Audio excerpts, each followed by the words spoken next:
Fala Fogão, está começando a primeira edição do Radar Alvinegro nessa terça-feira, 23 de abril.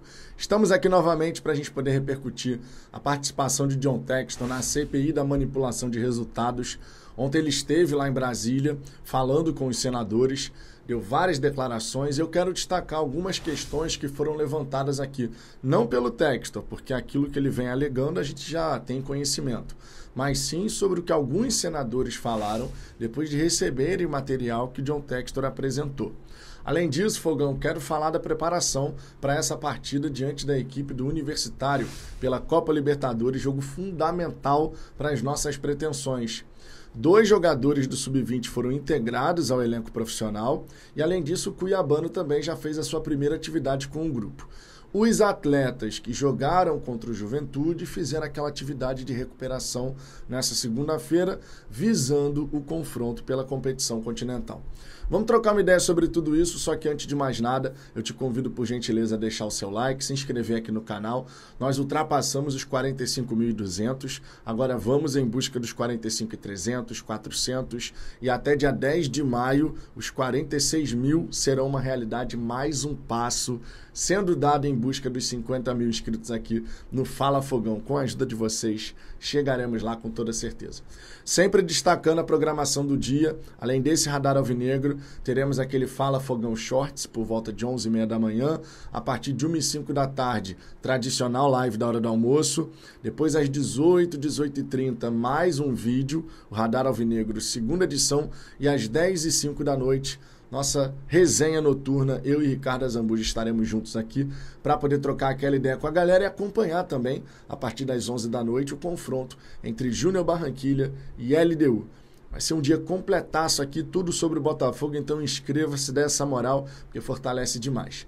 Dito isso, vamos em frente. Vamos começar falando sobre a preparação para esse confronto diante da equipe do Universitário, a equipe peruana que está há mais de 8 meses sem saber o que é perder um confronto. Pois é um time bem ajustado, é um time que já está com o seu treinador aí faz bastante tempo e naturalmente precisa ser respeitado. E a melhor maneira de você respeitar um adversário é jogando futebol. Essa é a grande realidade. O técnico Arthur Jorge vai preparando o time do Botafogo mesmo sem tempo, conforme eu disse, os titulares, os jogadores que entraram em campo contra o Juventude, eles fizeram uma atividade interna no Lonier, tá? Não foram a campo, porque tem que fazer aquela recuperação, e tudo mais. É o regenerativo, o tradicional regenerativo, porque você precisa que esses caras estejam novamente na ponta dos cascos. Mais um confronto, mais um jogo importante.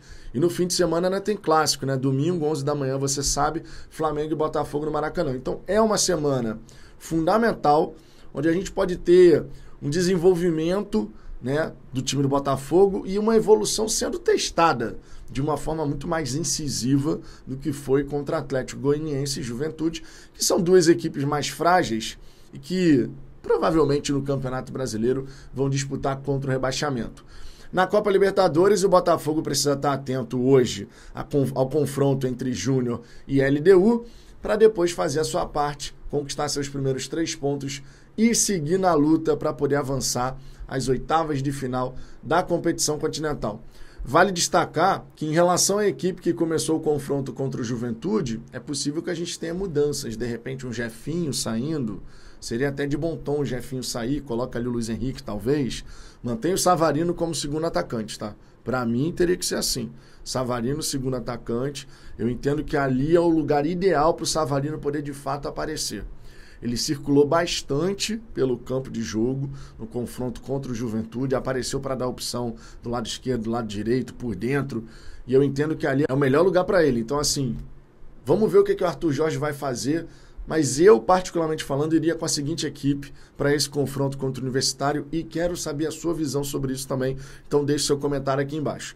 Eu iria com Gatito, sim, não mexeria no gol nesse momento, eu entendo inclusive que o Arthur Jorge vai fazer isso. É uma semana importante, 2 jogos seguidos importantes, de tirar o goleiro nesse momento, colocar um cara que não vem jogando, entendo que poderia ser pior do que você manter o Gatito, que sim, não está passando segurança, não é mais aquela segurança que a gente sentia no Gatito há anos e anos atrás, de verdade não é mais, todo mundo sabe disso, mas ainda assim ele vem jogando, ele vem com ritmo.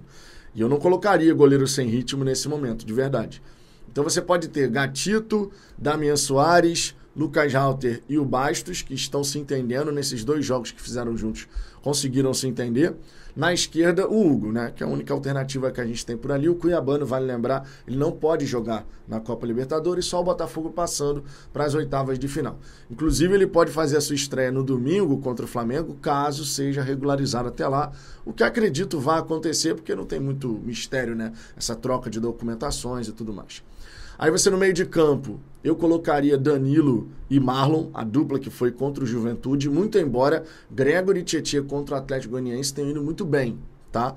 Mas para esse jogo contra o Universitário eu iria com Danilo e Marlon. Eu achei maravilhosa a dupla, os caras se entenderam muito bem e as características de ambos os jogadores para esse confronto vão ser muito importantes. O que o Danilo fez de pisar na área o tempo inteiro, pô, meu irmão, esse elemento surpresa faz uma diferença tremenda. O Danilo fez o gol, o Danilo sofreu o pênalti, o Danilo jogou muito, o Marlon também. A dupla foi bem pra caramba. Então eu manteria esses 2 por ali. Do lado direito, o Júnior, gostei dele atuando ali. E o Júnior teve um gol e uma assistência, mesmo sendo deslocado para a direita, ficando um pouco mais afastado ali como segundo atacante, né? Na direita, ele conseguiu participar de 2 gols do Botafogo. Então, assim, entendo que tendo campo para correr, participar, ler o jogo da melhor forma possível, ali é um lugar onde você pode explorar bastante a figura do Júnior Santos. Na esquerda, eu tiraria o Jefinho, colocaria o Luiz Henrique por ali, né? O Jefinho realmente não está bem e, na minha opinião, nesse momento, você pode dar oportunidade para o Luiz Henrique tentar fazer alguma coisa. Ah, mas o Luiz Henrique não costuma jogar na esquerda. Não costuma.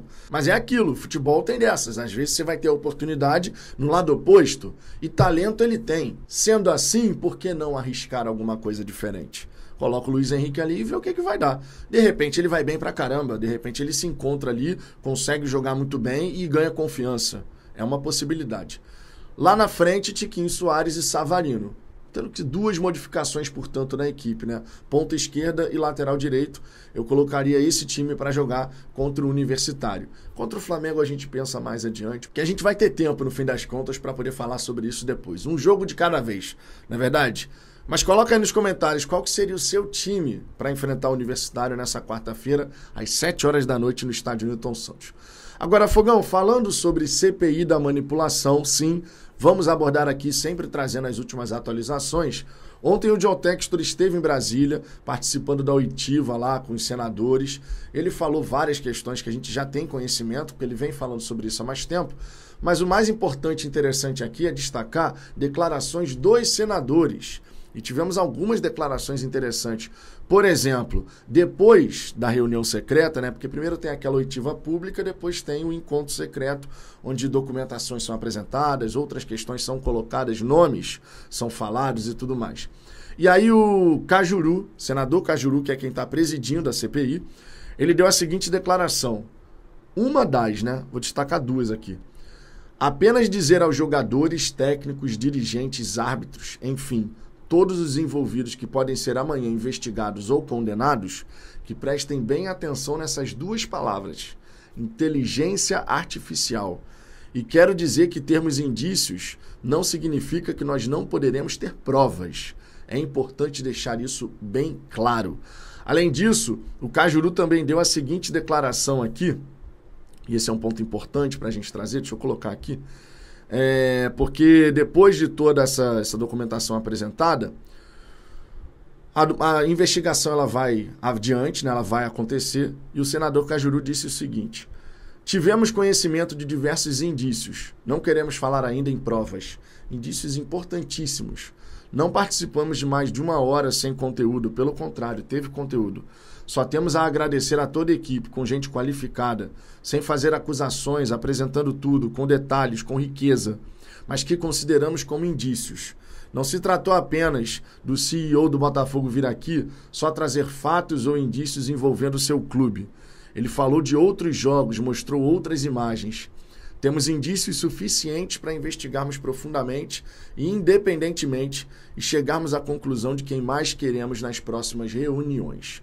Claro que quando ele fala do CEO do Botafogo, ele está falando, na verdade, do John Textor, porque o CEO do Botafogo é o Taira Arruda, e era o Textor que estava participando da oitiva e tudo mais, né? Ainda vale destacar aqui a declaração do senador Girão. Os indícios transcenderam a questão do comportamento dos jogadores. Foram também para a questão do VAR, da análise de imagens supostamente negadas. E que precisamos entender por que isso aconteceu. Entender o que a CBF tomou de providências em relação ao que vimos, em termos de punição, inclusive. Estamos aqui para proteger o futebol brasileiro e buscar a verdade. Vale destacar ainda a declaração do senador Portinho, que comentou o seguinte: ele é um mensageiro, se referindo, claro, a John Textor. A todos aqueles que nos assistem, que tenham denúncias para fazer, que essas denúncias ao menos tenham indícios, e há indícios. Elementos técnicos apresentados pelo John Textor, há conteúdo. Me espanta como a CBF... Bom, me espanta como a CBF, essa frase já começa errada, porque no caso da CBF a gente pode esperar de tudo, inclusive eles simplesmente ignorarem qualquer possibilidade de suspeita de manipulação, né? Que é a maior responsável pela integridade do futebol do Brasil, não foi a fundo. Como é que o STJD, que tem excelentes advogados contratados como auditores, não foi a fundo nisso? Há elementos técnicos, há conteúdo, há razões para investigar. Aí você corta para aquele auditor do STJD, palmeirense, que simplesmente riu, né, do relatório entregue pelo John Textor na ocasião. Então, pode ter até outros auditores lá competentes e tal, não duvido. Mas a gente sabe que, no fim das contas, o arquivamento desse inquérito tem uma razão de ser. Tem uma razão de ser. E ele completa: o que o John Textor nos trouxe aqui podem não ser provas concretas, mas não tenho dúvida de que é fundamental que sejam essas investigadas para a preservação da integridade e para aqueles que pensem em fraudar resultados esportivos desistam. Aqui, se todo ano tiver que abrir uma CPI, vamos estar aqui. Hoje, que nos traz a inteligência artificial, a tecnologia, quem resistir à tecnologia será atropelado pela história. Deve ser dado crédito a todo o material aqui produzido, como nós daremos. O senador Carlos Portinho, que já foi advogado desportivo, né? E ele complementou, inclusive, dizendo: se você, falando em direção ao Textor, estiver 100% certo ou 100% errado, já valeu. Porque vamos sair dessa CPI com diagnóstico e propostas para a melhoria do futebol brasileiro. Aprovamos a lei das apostas, mas o Estado ainda não está preparado para combater a manipulação.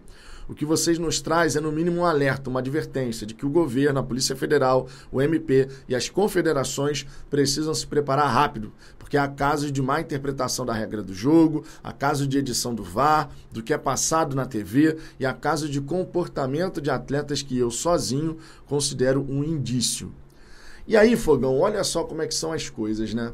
No mesmo dia que você tem o Textor participando da oitiva no Senado, apresentando lá as evidências dele, os senadores dando essas declarações, dizendo e deixando bem claro que as investigações serão aprofundadas, nós tivemos a Leila Pereira participando do programa Roda Viva e, mais uma vez, desferindo ataques a John Textor.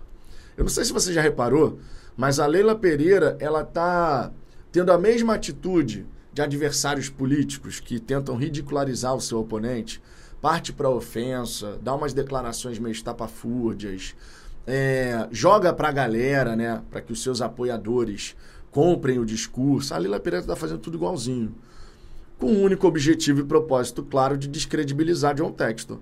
E a intenção da Leila é tanto de jogar a imagem do Textor na lama e de colocar em dúvida a própria sanidade do Textor, e a própria credibilidade, cara, né? Porque por isso que ela quer descredibilizar, que ela fala que ele tem que ser banido do futebol brasileiro.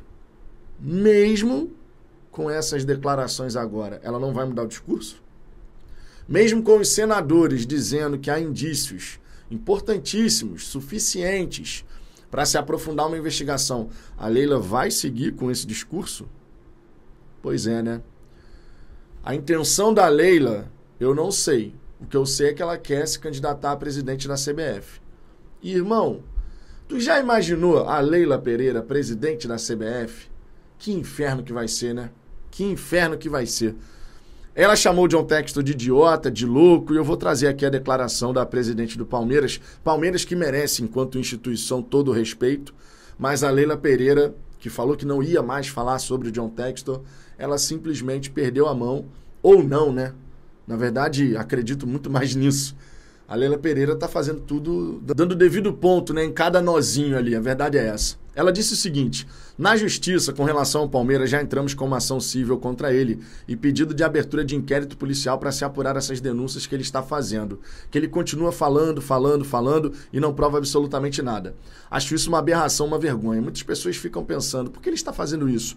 O próprio Romário perguntou se ele não queria vender o Botafogo. Não adianta ficar elucubrando o que passa na cabeça dele. Eu sei o que passa na cabeça dele. Esse senhor, desculpa a expressão, é um idiota. Às vezes se perde tanto tempo perguntando o que ele quer com isso. Ele não quer nada. Bom, Leila, se ele não quer nada, na verdade você não entendeu, foi nada. Essa é a grande realidade. Enfim, Fogão, quero saber sua opinião sobre tudo isso, então deixe seu comentário aqui embaixo e daqui a pouquinho volte, porque vai ter mais conteúdo aqui no canal. Um grande abraço e até a próxima.